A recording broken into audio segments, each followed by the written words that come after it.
Hi guys, it's Mima, and it's early, but I wanted to go ahead and share some information. I got into the office a couple of minutes early, actually half an hour early. So I'm going to be going over two documents that are very important for filing your 2021 tax return. Um, Accuracy is very important when you're e-filing. If you leave off these documents, it's going to cause problems for you. The IRS is going to take longer to process your tax return. If you're getting a refund or if you're expecting a refund, that's important to you because the whole purpose of electronic filing is to get your refund and get everything processed faster. And last year, for 2020, they required this information, and some of my clients ended up giving me the wrong information, held up their tax return. They got letters in the mail, and not a lot, just, a handful of clients. And they were like, oh, I thought it was this number, but it was really this number. So I'm going to be looking over here because that's where my screen is. And let's switch over to my screen and I'll share with you guys. Okay, here we go. So one of the, I'll start with this one. One of the letters, the IRS is going to mail you two letters. And if you received any of these funds, you need to include it with your tax return. If you're, filing electronically, even if you're not, you have to include these two documents because it's a reconciliation. So the recovery rebate credit, the letter that they're going to send is the amount of your third stimulus. If you did not receive a third stimulus, then you're not going to receive a letter, and you can, put the value of 0 and you're not going to have a problem. Now, if you did receive the third stimulus, the third stimulus was issued around April, May window of 2021. So check your records, look out for the mail because it's going to be mailed to your home. And for some reason, if you leave it off, it is going to cause problems for your 2021 tax return. It's going to cause your tax return to be pulled out of e-filing, and it's going to take longer to process, and it's unpredictable how long it's going to take.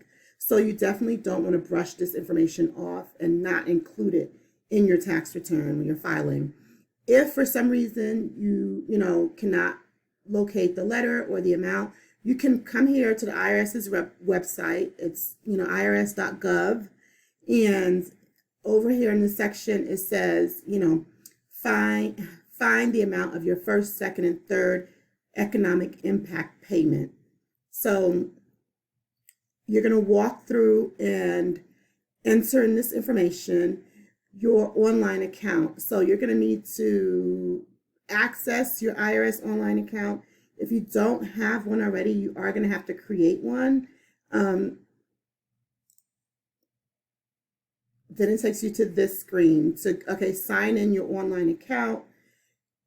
I can't take you guys further than this because I don't have the information to go further. Like I said, if you didn't receive anything, then you don't have anything to report. But here's I just want to show you guys where you need to go to find this information if you misplaced your letter or if you don't remember the amount. Excuse me. So that's the first letter that you need to provide when you're filing your 2021 tax return. The next one is the advanced child tax credit.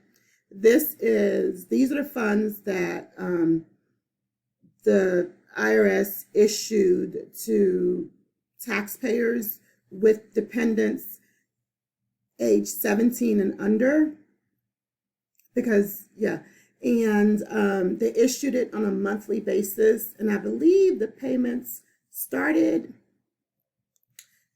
like in September, August or September. Let me see if it says it on here.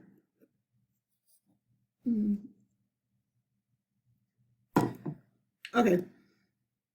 I'm not sure when taxpayers started to receive, you had to qualify to receive these payments, and they were directly deposited into your account if the IRS had your direct deposit information.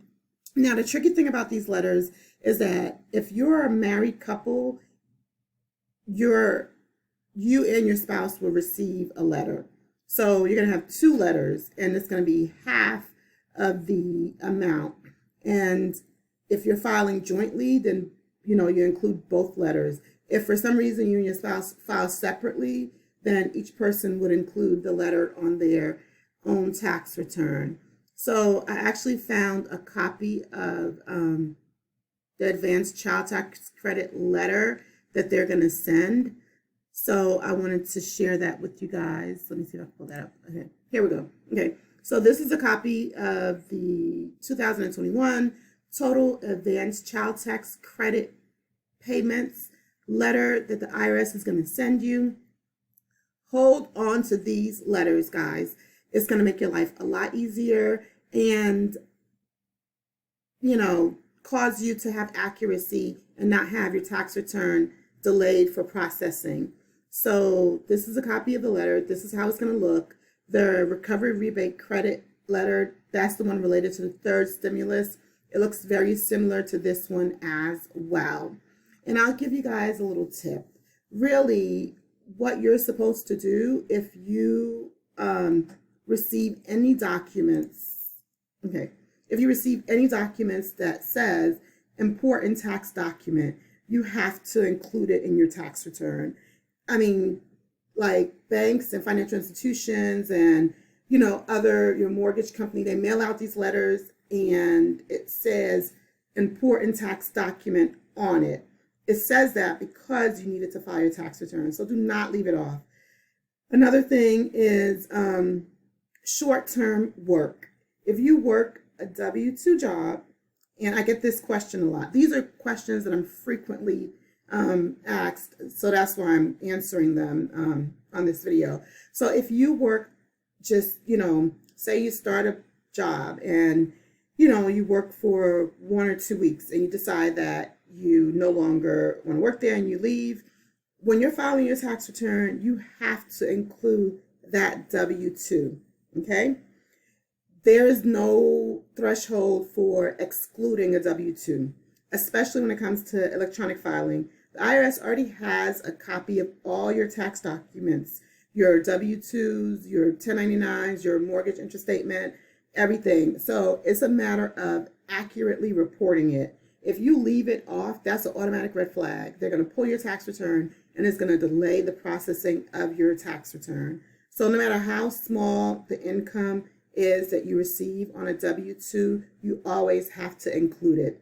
I don't know if people get this information mixed up with a 1099, whereas if you are a contractor and you make under $600, then you're not issued a 1099. That is the rule because, if you're a contractor and you receive a 1099, essentially you're a sole proprietor. You're in business, okay? And that's why they have that threshold. So don't exclude anything that says important tax document, include it in your tax return.